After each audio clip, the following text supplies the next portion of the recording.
There used to be a low hum of panic underneath everything. You'd wake up and check your phone. Did he text? Is he still there? Is everything okay?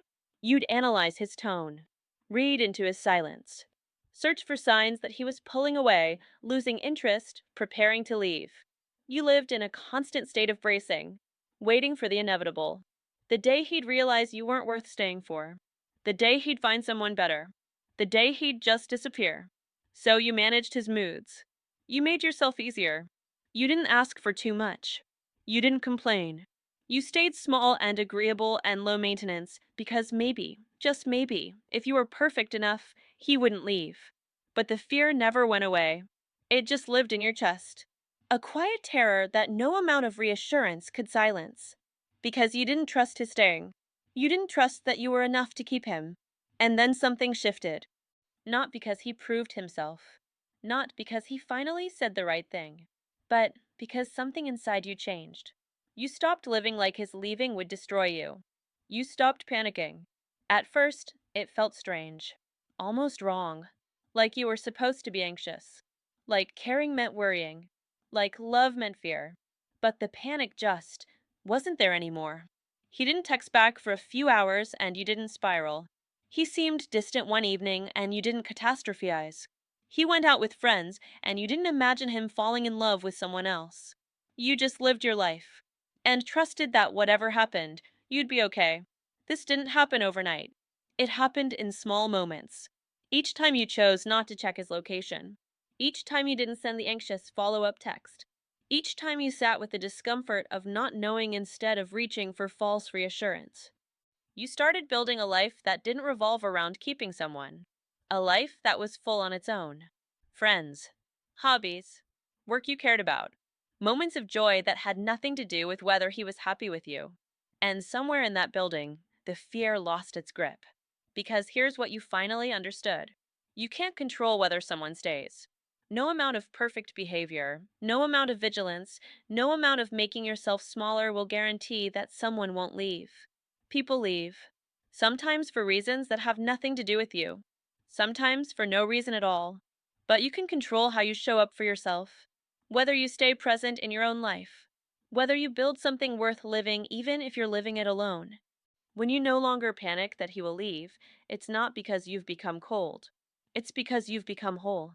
You're not half a person desperately clinging to someone to feel complete. You're a full person who's choosing to share your life, not outsource it. You stop performing. Stop managing. Stop contorting yourself to prevent an outcome you can't control anyway. You just be. And you trust that if he's meant to stay, he'll stay because of who you actually are, not because of who you pretended to be to keep him. And if he leaves, it will hurt.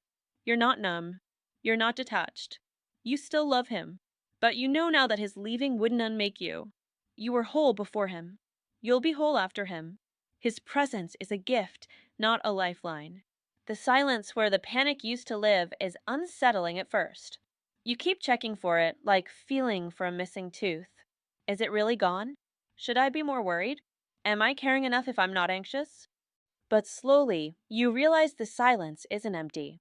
It's peace. It's trust. Not trust in him staying. Trust in yourself surviving.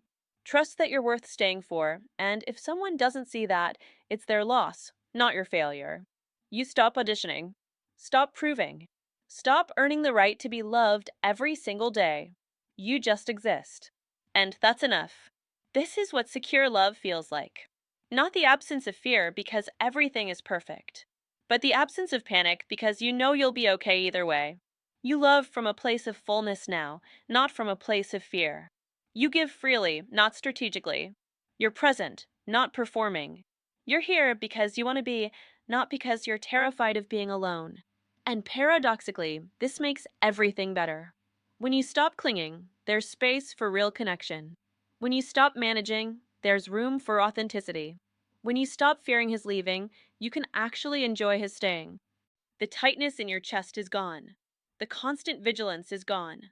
The need to control every variable to prevent abandonment is gone. What's left is quiet, steady, grounded. You're just here, living, loving, trusting yourself. And that feels like home.